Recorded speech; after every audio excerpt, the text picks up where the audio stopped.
This is NDTV. And you're watching NDTV Prime.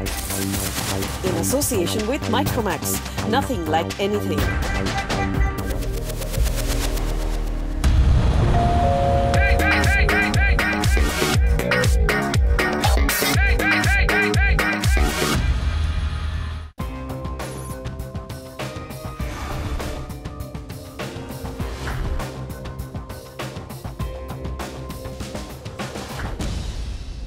भारतीय television में पहली बार आपके लिए एक ऐसा शो हम लाए हैं जिसमें आपको प्रॉपर्टी के बारे में सारी जानकारी एक जगह मिलेगी। स्वागत है प्रॉपर्टी इंडिया में। नमस्कार, मैं हूं अंजलि इस्टवाल।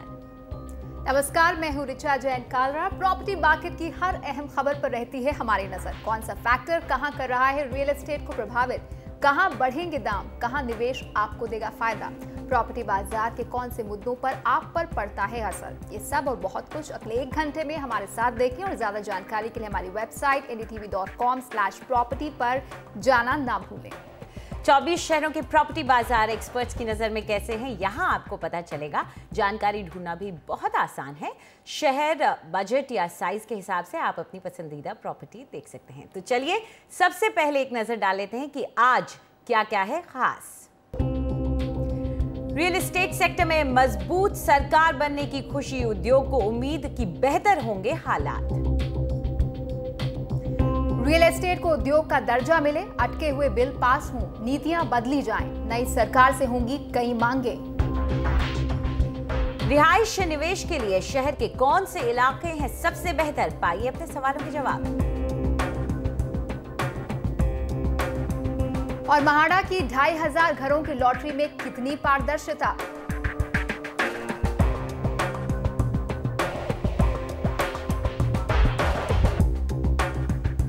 देश में बनने जा रही नई सरकार ने रियल एस्टेट बाजार में भी तेजी की उम्मीदों को हवा दी है। आज के शो में हम इस पर खास चर्चा करने जा रहे हैं कि रियल एस्टेट सेक्टर को नई सरकार से क्या उम्मीदें हैं। लेकिन उससे पहले रियल एस्टेट सेक्टर के बीते 10 सालों के उतार चढ़ाव पर हमारी खास रिपोर्ट। हमारे संवाददाता ओनितम ओझा ने रियल एस्टेट सेक्टर में 10 सालों में आए उछाल, इस सेक्टर की दिक्कतों, सरकार से हाथ लगी मायूसी और मंदी के असर का जायजा लिया।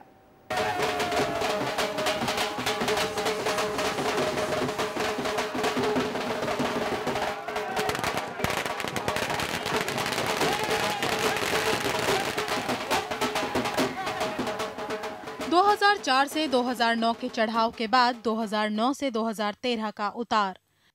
पार्टी की अध्यक्ष हूँ, इसीलिए हार की जिम्मेदारी मैं स्वीकार करती हूँ। इन 10 सालों में भारतीय रियल एस्टेट सेक्टर की यही दास्तान रही। कांग्रेस के नेतृत्व वाली यूपीए सरकार के शुरुआती दिनों में आर्थिक विकास 8% की दर से बढ़ रहा था, जिसका सीधा असर रियल्टी पर पड़ा। प्रॉपर्टी के दाम आसमान छूने लगे, नए बिल्डरों ने मैदान में कदम रखा और नए बाजार उभरे।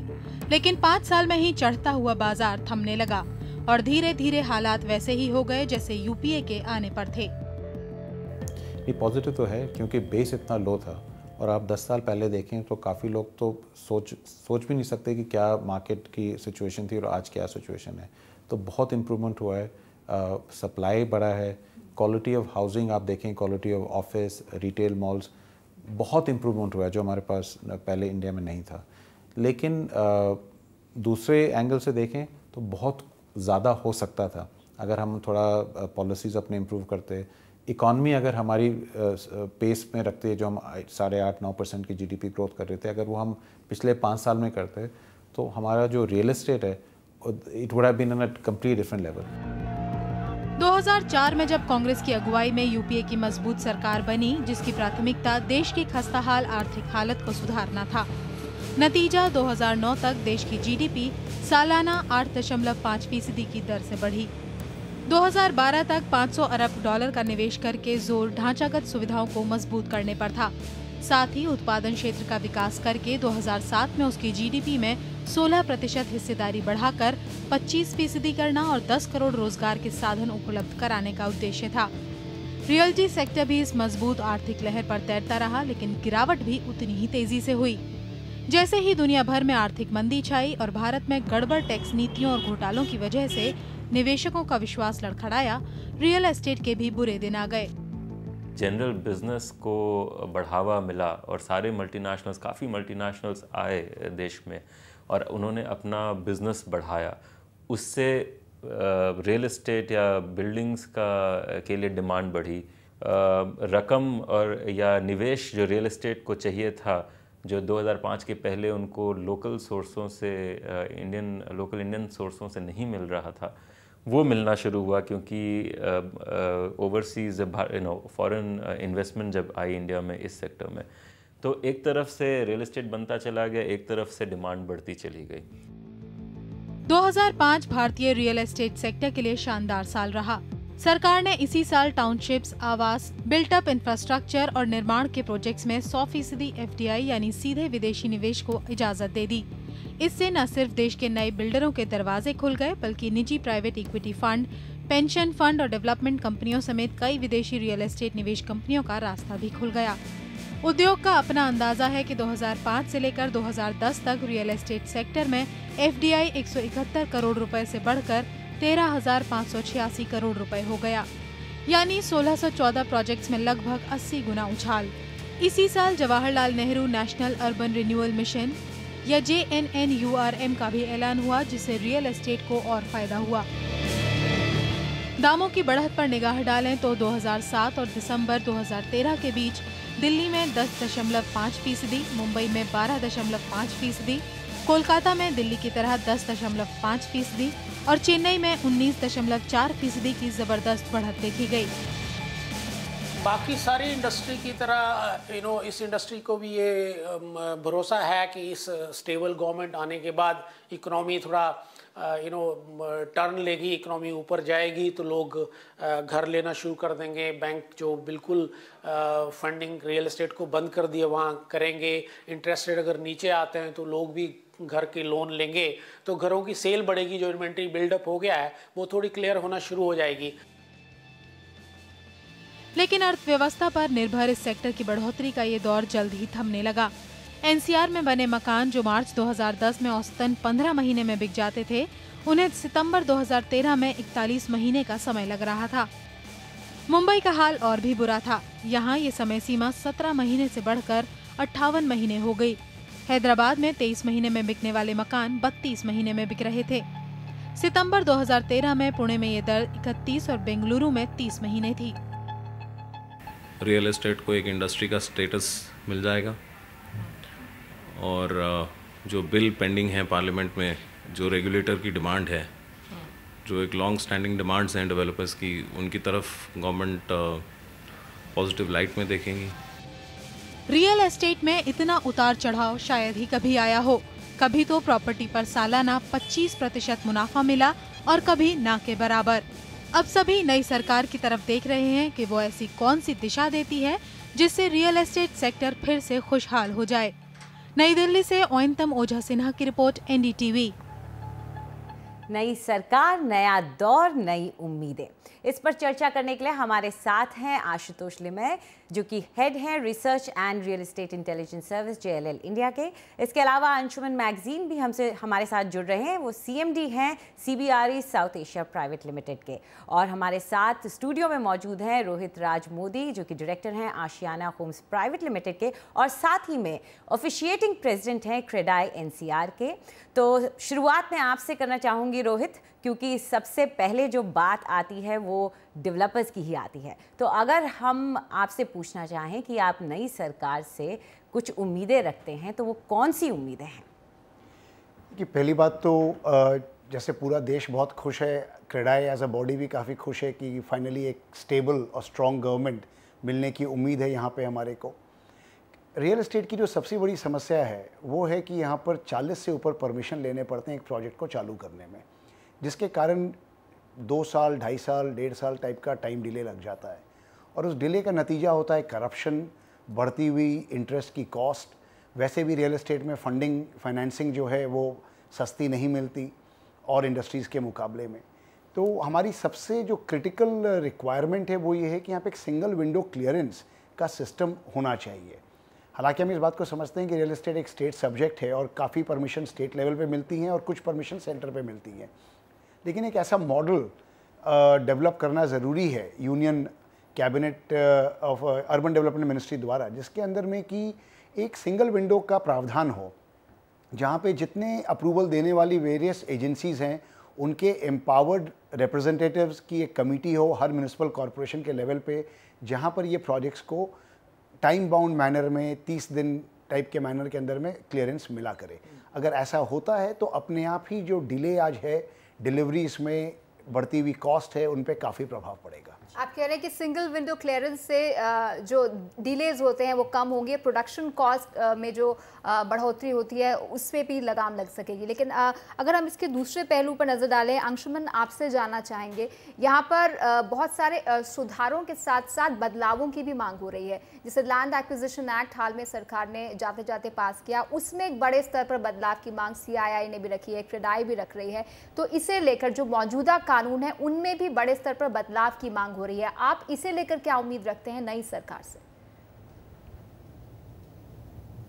बिल्कुल वो बदलाव आना चाहिए। लैंड एक्विजिशन बिल मेरे हिसाब से ऐसा बिल है जो not only real estate development के लिए एक डेटरेंट है, लेकिन इंडस्ट्री के लिए भी, किसी को अगर कोई बड़ा मैन्युफैक्चरिंग यूनिट लगाना है उसके लिए भी प्रॉब्लम है। तो इसको डेफिनेटली फिर से देखना चाहिए कि लैंड एक्विजिशन बिल ऐसा ना बने कि लैंड एक्वायर करना ही मुश्किल हो जाए, लैंड की कॉस्ट और बढ़ जाए जो कि ऑलरेडी हाई है। सो सर्टनली इसमें अर्जेंटली देखना चाहिए कि लैंड एक्विजिशन बिल का क्या कर सके। इसके बाद रेगुलेटर बिल है जो कि बैलेंस्ड होना चाहिए। We do need a regulator bill to protect the consumer, लेकिन अभी जिस फॉर्म में रेगुलेटर बिल है वो बैलेंस नहीं है। ये भी देखना होगा कि डेवलपमेंट करने के लिए क्या क्या प्रॉब्लम्स आती हैं। रोहित ने एक मेंशन किया अप्रूवल प्रोसेस, तो जब तक ये अप्रूवल प्रोसेस सिंपल नहीं हो जाता, ट्रांसपेरेंसी नहीं आती, तो लैंड जो रेगुलेटर बिल है that will be again a deterrent for the business. और एक और जैसे रीट लेजिस्लेशन है जो अभी गवर्नमेंट में है, जो कि काफ़ी एडवांस स्टेजेस में है, उसको फास्ट ट्रैक करना चाहिए, वो लाना चाहिए। तो डेफिनेटली जितने भी ये लेजिस्लेशंस और जो गवर्नमेंट के पॉलिसीज़ हैं, इसमें तो मेरे हिसाब से कम टाइम में चेंज लाया जा सकता है। बिसाइड्स दैट जो सबसे बड़ी expectation as far as I key besides the policies is key infrastructure के प्रोजेक्ट्स का इम्प्लीमेंटेशन। बहुत सारे इंफ्रास्ट्रक्चर प्रोजेक्ट्स हैं, फंडिंग भी ऑलमोस्ट इज देयर, हालांकि और फंडिंग चाहिए होगी, लेकिन जहां पहले इंडिया ने लैग किया है इम्प्लीमेंटेशन में। तो अब जब हमारे पास एक स्ट्रॉन्ग गवर्नमेंट और स्टेबल गवर्नमेंट की बात चल रही है, I think the test will be implementation of these projects in a timely manner। और अगर ये प्रोजेक्ट्स इंफ्रास्ट्रक्चर के इम्प्लीमेंट होते हैं, चाहे वो कनेक्टिविटी हो थ्रू रेल और हाईवेज, पावर है, वाटर है, एट्सेट्रा, इससे लैंड की सप्लाई बढ़ेगी डेवलपमेंट के लिए, जो कि रियल एस्टेट सेक्टर के लिए अच्छा होगा। प्लस इंडस्ट्रियल इंफ्रास्ट्रक्चर को इम्प्रूव करें, जहाँ की इंडस्ट्रियल कॉरिडोर्स बन रहे हैं, अगर वो इम्प्लीमेंट हो फास्ट, तो मैन्युफैक्चरिंग जो इंडिया को चाहिए इस टाइम, कि ज़्यादा मैन्युफैक्चरिंग कंपनीज बाहर से भी इंडिया की और इंडिया से भी आए, जो कि जॉब क्रिएट करेगी। So it be good for the industry also. तो लिस्ट तो बहुत लंबी है, बट आई थिंक ये policies, infrastructure and last of course is interest rates. Real estate needs long term capital eight competitive cost. अभी housing loan के interest rate बहुत high हैं, डेवलपर्स और डेवलपमेंट के लिए जो फंडिंग आती है that is scarce and high. I know कि अभी शॉर्ट टर्म में इसको इंटरेस्ट रेट लाना बहुत मुश्किल होगा नीचे, क्योंकि इन्फ्लेशन हाई है, but medium to long term goal government का होना चाहिए कि कैसे इंटरेस्ट रेट्स को नीचे लाएं, because that will be the biggest trigger for demand in the real estate industry, और उस end will be the biggest trigger to really take the real estate industry to the other level. तो लोगों को घर खरीदने के लिए भी थोड़ा प्रोत्साहित करने की ज़रूरत है। लेकिन आशुतोष, आपसे ये जानना चाहेंगे कि इंफ्रास्ट्रक्चर, जैसे कि अंशुमन ने भी कहा, बहुत ज़रूरी है, और जहां हमने देखा है पहले भी बीजेपी ने अपने मैनिफेस्टो में और जो उसने कहा था कि हम करेंगे, उसमें ये बातें गिनाई हैं कि हाईवेज़ पे ध्यान दिया जाएगा, इंडस्ट्री कॉरिडोर्स पे ध्यान दिया जाएगा, और साथ ही कुछ नई सिटीज़ बनाने पर ध्यान दिया जाएगा। आपको क्या लगता है, क्या एक सरकार जो इस वक्त सरकार बनाती है, वो ऐसे इकोनॉमिक सिनेरियो में इतनी सारी प्रॉमिसेस को डिलीवर कर पाएगी?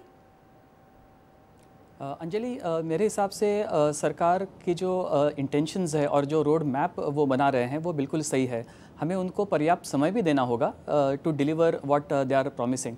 रोहित और अंशुमन ने जो कहा, मैं उसमें दो चीज़ें और जोड़ना चाहूँगा कि नरेंद्र मोदी जी गुजरात राज्य के 12 साल मुख्यमंत्री रह चुके हैं और काफ़ी असर्टिव मुख्यमंत्री रह चुके हैं। तो ये जो सेंटर और स्टेट का जो कोलैबोरेशन का जो मामला है, वो बेहतर समझते हैं। और जैसे रोहित ने कहा कि रियल एस्टेट रिलेटेड काफ़ी सारी चीज़ें स्टेट सब्जेक्ट होती है, तो सेंटर एक पर्टिकुलर लेवल तक ही उस पर इंटरफेयर या गाइडेंस दे सकता है। लेकिन अगर अलग अलग राज्यों के मुख्यमंत्रियों के साथ एक अच्छा कोलैबोरेशन ये नई सरकार अगर बना पाती है तो काफ़ी समस्याएं सुलझाने में मदद मिलेगी। ये एक बात हुई। दूसरी बात यह है कि जीएसटी, आई थिंक ये काफ़ी बड़ा गेम चेंजर हो सकता है, क्योंकि जीएसटी यदि इम्प्लीमेंट हो जाता है और इसमें भी स्टेट चीफ मिनिस्टर्स का काफ़ी सहयोग चाहिए होगा सेंट्रल गवर्नमेंट को, तो मैं ये समझता हूँ कि जो सरकार का जो प्रोग्राम है नई सिटीज़ की डेवलपमेंट और डेवलपमेंट को नए नए एरियाज़ में ले जाना, उसमें काफ़ी मदद मिलेगी, क्योंकि इससे डिस्ट्रीब्यूशन सेंटर्स बनेंगे, कोल्ड स्टोरेज फैसिलिटीज़, लॉजिस्टिक्स, ये एक नया सेक्टर खुल जाएगा और ये टियर 2 सिटीज़ के लिए काफ़ी फ़ायदेमंद साबित होगा। और उसके साथ साथ जो एम्प्लॉयमेंट जनरेट होगी उससे रियल इस्टेट को भी अच्छी खासी मदद मिलेगी। अंशुमन जैसे कह रहे थे कि इंफ्रास्ट्रक्चर प्रोजेक्ट्स का इम्प्लीमेंटेशन होना बहुत ज़रूरी है, और ये ट्रैक रिकॉर्ड मिस्टर मोदी का है कि उन्होंने स्टेट में वो करके दिखाया है। तो हमें ज़्यादा से ज़्यादा लैंड ओपन अप करनी होगी सर्विस्ड इंफ्रास्ट्रक्चर देके, तभी अफोर्डेबल हाउसिंग का जो प्रॉब्लम है वो सुलझाने में थोड़ी मदद मिलेगी। तो मैं समझता हूँ कि intention is correct, road map is all right, और उसके लिए कुछ और समय देने की जरूरत है। नई सरकार शपथ लेने जा रही है, अभी कुछ समय जरूर उन्हें देना चाहिए अपनी नीतियों को अमल में लाने को लेकर।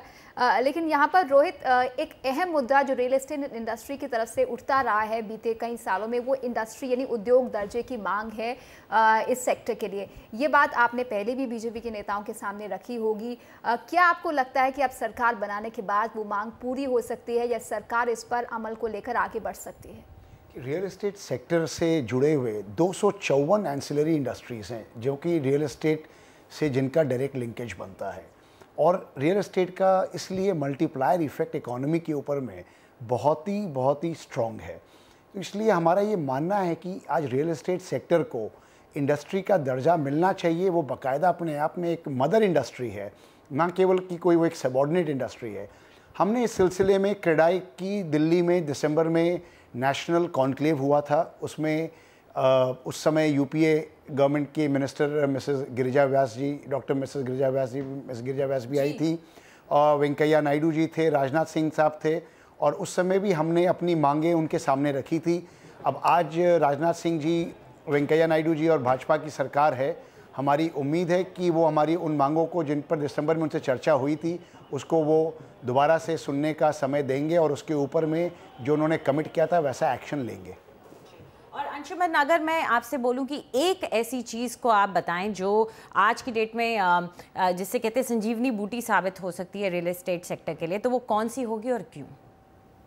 एक्चुअली सबसे बड़ा जो मैं सोच, एक तो बहुत मुश्किल है उसे एक कहना, but financing will make a big difference. अगर आज both to stimulate demand and supply, अगर आप देखें रियल एस्टेट इंडस्ट्री को अगर आगे बढ़ना है या इसमें एक्टिविटी लानी है तो सबसे नंबर 1 वुड बी फाइनेंसिंग। अगर हम इंटरेस्ट रेट नीचे कम करते हैं तो उससे डिमांड बढ़ता है हाउसिंग साइड में, और अगर डेवलपमेंट के लिए आपको चीपर लॉन्ग टर्म फाइनेंसिंग मिलती है, that will encourage more development. So I would say financing is number 1, and at par I would say infrastructure का कोई सब्स्टिट्यूट नहीं है।